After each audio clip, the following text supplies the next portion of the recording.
All right, picking up right where we left off with Rip Van Winkle. Just described Rip Van Winkle's dog, Wolf, who is equally as good spirited, such a nice, easygoing, but lazy personality as Rip Van Winkle is. And Mrs. Van Winkle does not like that from either of them. Continuing with our reading. Times grew worse and worse with Rip Van Winkle as the years of marriage rolled on. A tart temper never mellows with age, and a sharp tongue is the only edged tool that grows keener with constant use. For a long while he used to console himself when driven from home by frequenting a kind of club of the sages, philosophers, and other idle persons of the village, which held its sessions on a bench before a small inn, designated by a portrait of His Majesty George III.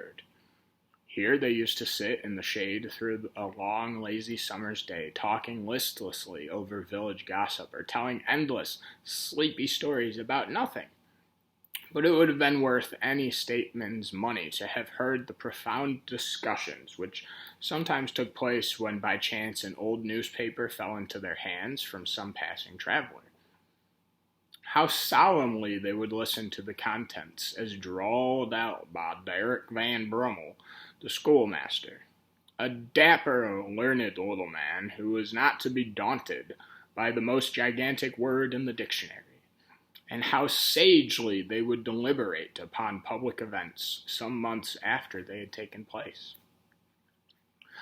This time in our country and the world, news spread much more slowly. There was no internet, so every now and then an old newspaper would come in, like months after the stuff had happened, and these people, Rip and the people he would hang out with in front of the inn, like a hotel, much smaller. They would talk about the stuff that happened a long time ago, and they would debate it and tell their opinions on it.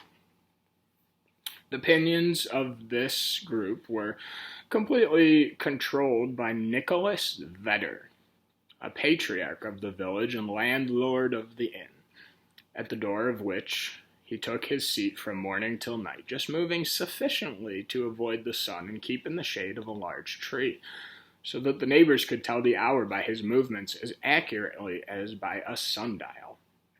It is true he was rarely heard to speak, but would just hang out. His friends, the people around him, his adherents, however, for every great man has his adherents, people who followed him, right, perfectly understood him and knew how to gather his opinions. When anything that was read or related displeased him, he was in an obvious frustration and would scratch his chin a lot. I'm changing up some language here, altering the story for 2023 a little bit, and to send forth frequent and angry sighs. But when pleased, he would sit back and inhale a big breath of fresh air, slowly and tranquilly, and emit a nice, soft chuckle, and would nod his head. From even this stronghold, the unlikely Rip was at length routed by his wife.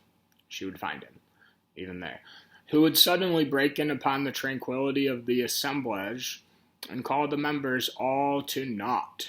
Nor was that august personage's Nicholas Vedder himself sacred from the daring tongue of this lady, who charged him outright with encouraging her husband in habits of idleness.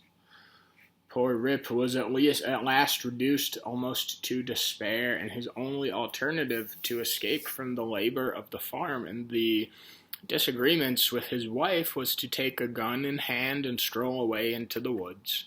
Here he would sometimes seat himself at the foot of a tree and share the contents of his wallet with Wolf, with whom he sympathized as a fellow sufferer in persecution. Poor Wolf, he would say, Mrs. Van Winkle, then mistress leads thee a dog's life of it. But never mind, my lad, whilst I live, thou shalt never want a friend to stand by thee. Wolf would wag his tail, look wistfully in his master's face, and if dogs can feel pity, I verily believe he reciprocated the sentiment with all his heart. In a long ramble of the kind, on a fine autumnal day, Rip had unconsciously scrambled to one of the highest parts of the Catskills Mountains. He was after his favorite sport of squirrel shooting, and the still solitudes had echoed and re-echoed with the reports of his gun. Panting and fatigued, he threw himself late in the afternoon on a green knoll covered by mountain herbage, and crowned the brow of a precipice.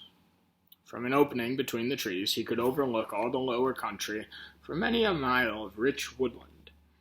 He saw at a distance the lordly Hudson far, far below him, moving on its silent but majestic course, with the reflection of a purple cloud or the sail of a lagging bark here and there sleeping on its glassy bosom, and at last losing itself in the blue highlands. On the other side, he looked down into a deep mountain glen, wild, lonely, and shagged, the bottom filled with fragments from the impending cliffs, and scarcely lighted by the reflected rays of the setting sun. For some time Rip lay musing on this scene. Evening was gradually advancing. The mountains began to throw their long blue shadows over the valleys.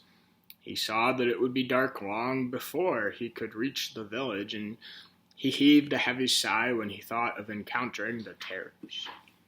Van Winkle. Gotta go.